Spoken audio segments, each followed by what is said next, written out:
यमला अर्जुन है कौन?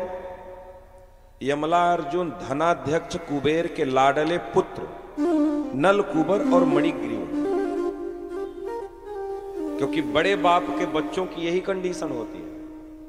और ये नल कुबर मणिग्रीव के पिता तो धन कुबेर थे, कुबेर के पुत्र थे, तो कोई बात ही नहीं थी। जब बाप बड़ा हो तो बच्चा तो केवल इंजॉय ही इंजॉय करता है, उसको तो केवल आनंद ही चाहिए बस। तो वैसे ये धनाध्यक्ष कुबेर के दोनों लाडले पुत्र थे, मणिग्रीव और नल कुबर। करते क्या थे? ये दारू पीकर के अय्यासी करते थे। एक दिन ये सब दारू पी करके मंदाकिनी के तट पे कैलाश के रमणीय उपवन में वारुणी मदिरा पी करके मंदाकिनी गंगा में पूरा कपड़ा उतार करके, जब दारू पी लेता है तो आदमी क्या करता? कुछ तो ऐसे हैं चुप्पे ही जाके सो जाते हैं, जो बहुत दारू के शौकीन हैं। कुछ तो ऐसे हैं धीरे से पिएंगे और जाकर के लुढ़क जाएंगे। सुबह उठेंगे माथा बहुत दर्द कर रहा है, और उनको देखे जो बारात में जाते हैं, जो पी के बारात में जाते हैं। पत्नी बेचारी घर में उनको बढ़िया टिप टाप सजाती है।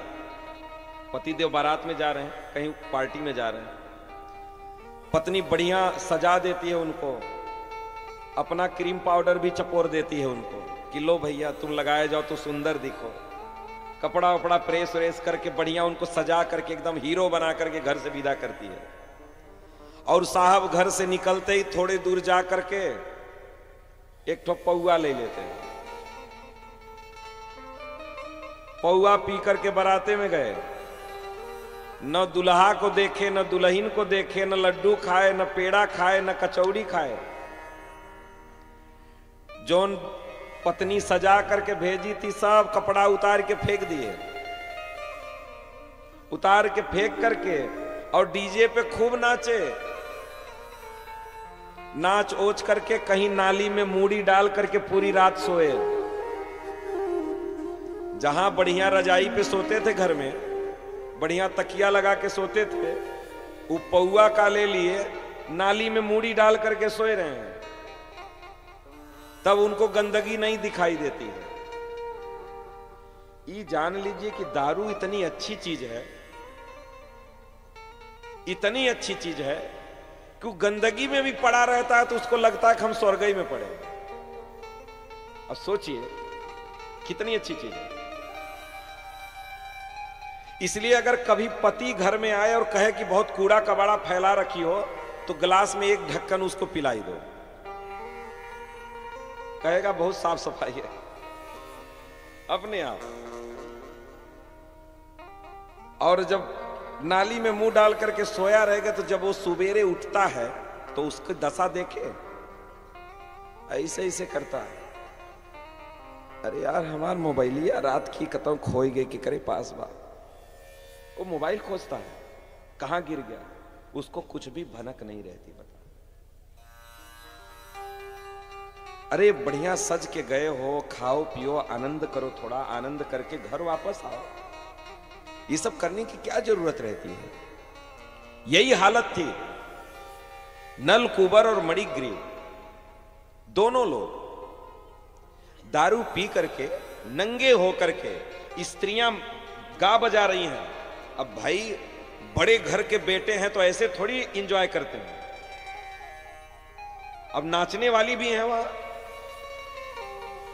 बुला करके जल में एक दूसरे के ऊपर जल फेंक रहे हैं और वो नाच गा रही हैं और एंजॉय चल रहा है।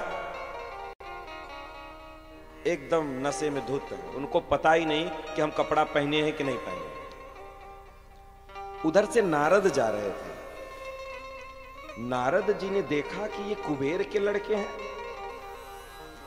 इनको ये शोभा नहीं देता।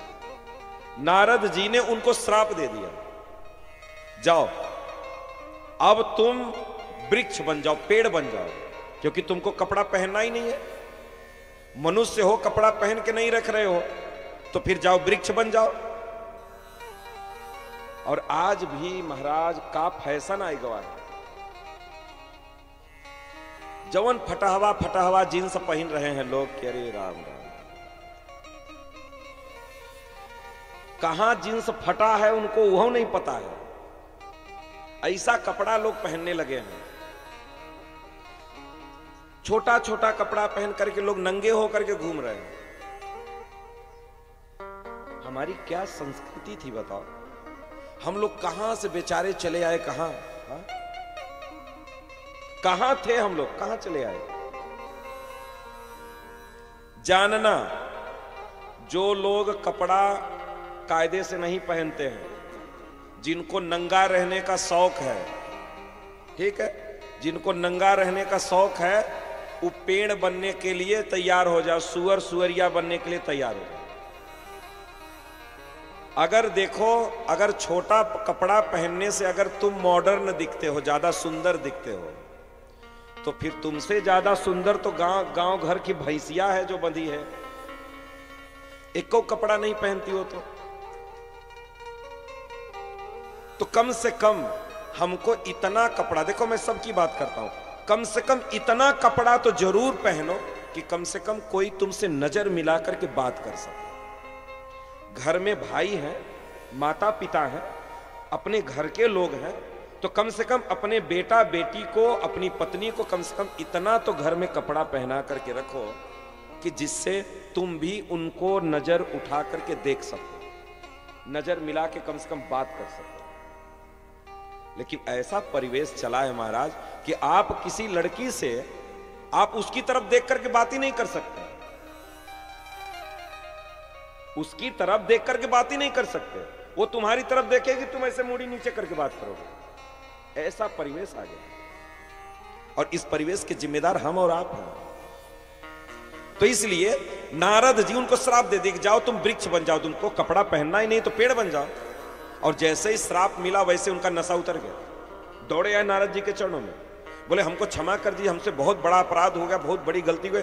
बोले अब श्राप तो श्राप ही है, अब वृक्ष तो बनना पड़ेगा। बहुत गिड़गिड़ाने लगे, बहुत रिक्वेस्ट करने लगे, दया आ गई नारद जी को। संत हृदय नवनीत समाना, संतों का हृदय बहुत कठोर होता नहीं, तुरंत पिघल गया। बोले चलो ठीक है, वृक्ष तो बनोगे ही, जो श्राप मिला है वो मिला ही है, लेकिन एक वरदान भी तुमको देते हैं कि जहां वृक्ष बनोगे उसी योनि में तुमको भगवान का दर्शन मिलेगा, जाओ। और वही नलकुबर नंद बाबा के घर में वृक्ष बने और भगवान उखल में जब बंधे, दोनों वृक्षों के बीच से निकले, पेड़ गिरा और उस पेड़ से दो दिव्य आत्माएं निकली और भगवान को प्रणाम की, भगवान की स्तुति की, भगवान का परिक्रमा की और अपने धाम को